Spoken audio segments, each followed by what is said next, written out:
YouTube. What's going on, my wonderful subscribers and people who are not my subscribers and watching this video by accident? I just want to say good afternoon or good evening or wherever you are. A good Labor Day weekend, which I think this day is kind of just a lazy way of saying let's just give it a holiday. What holiday should we give it? I honestly don't know. Let's come up with something ridiculous. I know Labor Day, which is kind of ironic because it's not a national holiday, just kind of like a holiday where you celebrate working, but people go to work.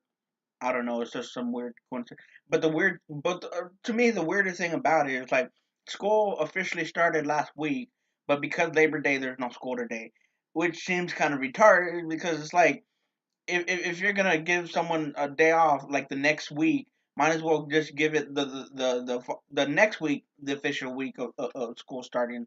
I don't know. It's semantics and it's ridiculous. Whatever. Anyway, before I continue rambling on, I'm here to talk about a movie. And what movie are you asking me? Even though it's probably at the top of the title, I'm reviewing Hitman's Bodyguard. So usually I watch movies on Tuesday, but I guess today was a special occasion or whatever. Not really necessarily special occasion necessarily, but I guess the special occasion is I made a new friend. Yay! And the reason why it's so special is like, well, I'm not the friendly type, I guess. I don't know. Or I'm antisocial. Whatever. You take your pick. It's all good for me. Anyway, so I seen the movie and honestly, I thought it was gonna be like a straight up comedy. Not saying that it wasn't a comedy. There was some parts, especially near the middle and on. It was just straight up ridiculous humor and whatever. But actually, how the movie started, it kind of questioned me like if I wasn't actually in the right theater because how it started it seemed. I mean, in the first couple of scenes was Ryan Reynolds, but he just being a bodyguard to this old Asian guy, and so actually the movie had started like literally right after they posted the title of the movie, so it was like literally a few minutes late. Anyway, so it's just kind of like had this old guy like walking into the plane and just kind of waving him goodbye, and boom, he just gets shot out of nowhere, and I'm like, holy shit, what the hell? And basically, I mean, it's kind of like I would say like it's a parody of the Bodyguard movie with Whitney Houston back in the '90s. In fact, certain promotions had that kind of feel like that. It was kind of just just one large parody of the Bodyguard movie. And I'm not saying the entire movie was the direct aim at it or the plot necessarily, but it just the feel of the movie just seems so ridiculous. I mean, why would a hitman need a bodyguard? Actually, they explained that in the movie because more or less something along the lines of, maybe I wasn't paying attention, but more along the lines of Gary Oldman's character is basically set up Samuel Jackson's character, and to the point where he actually need someone watching him, so he could like essentially escort him from point A to point B, and then point B is like um shit. It's basically like a hearing or whatever.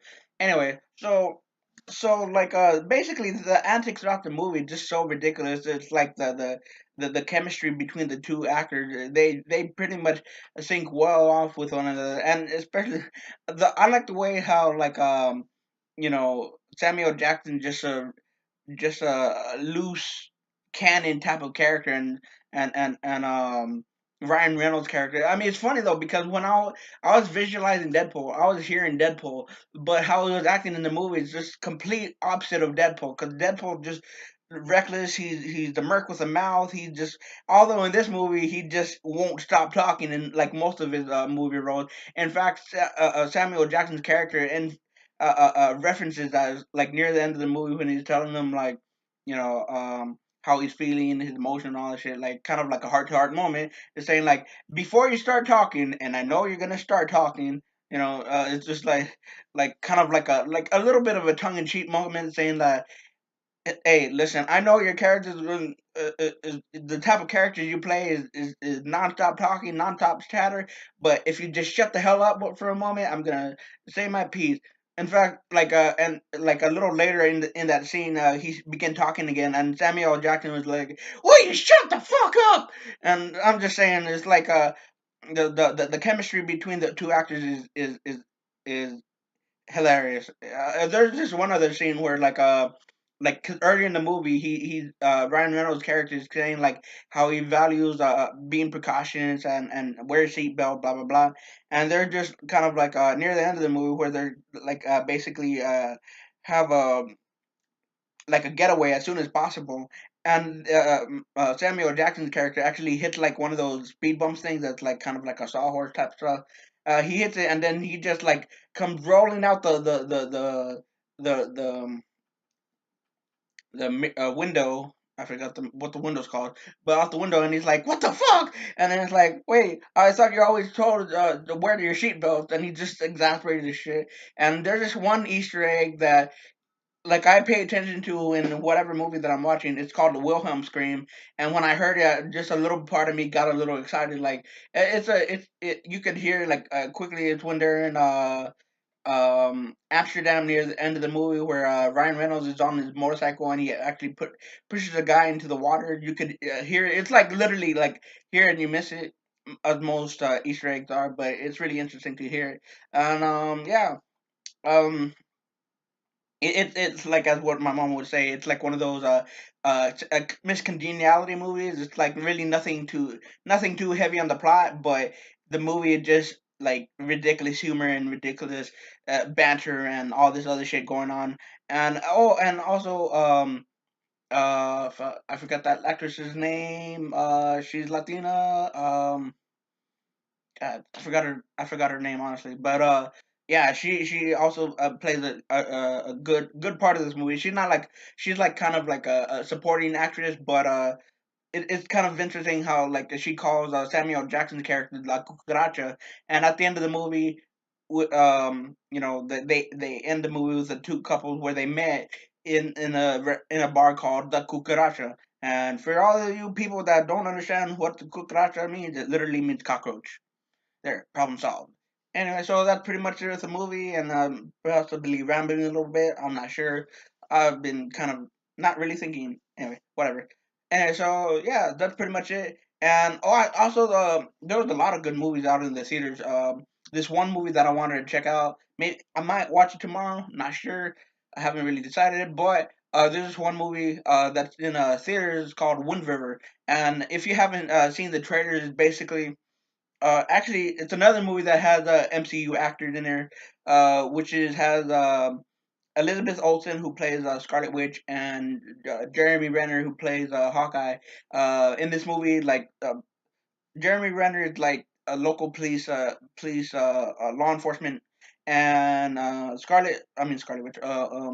Elizabeth Olsen plays like an FBI, and they're basically trying to work together to look for a missing person. It kind of reminds me, it feels reminiscent to that one Tommy Lee Jones movie called The Missing. In fact, it feels like kind of like more or less a similar way. I mean, I haven't really seen The Missing. I've seen bits and pieces, but it feels like a similar way. Like you know, they're in the middle of nowhere. They're kind of like a Western feel, and they're looking for someone. In fact, I think The Missing is more actually like a Western because there's horses and they take place at a later time, while Wind River takes place in current time. And also, there was Annabelle Creations at the cinemas, but I don't know. Just see that movie just looked kind of ridiculous. Also, the movie It. I mean, just my personal opinion. I've seen the trailer and it looks a lot less scary, and it just looks ridiculous. I don't know. Just my personal opinion. It may be a good movie, but whatever. Anyway, that's pretty much it with the review. Please like, share, comment, subscribe, and all that other fun stuff.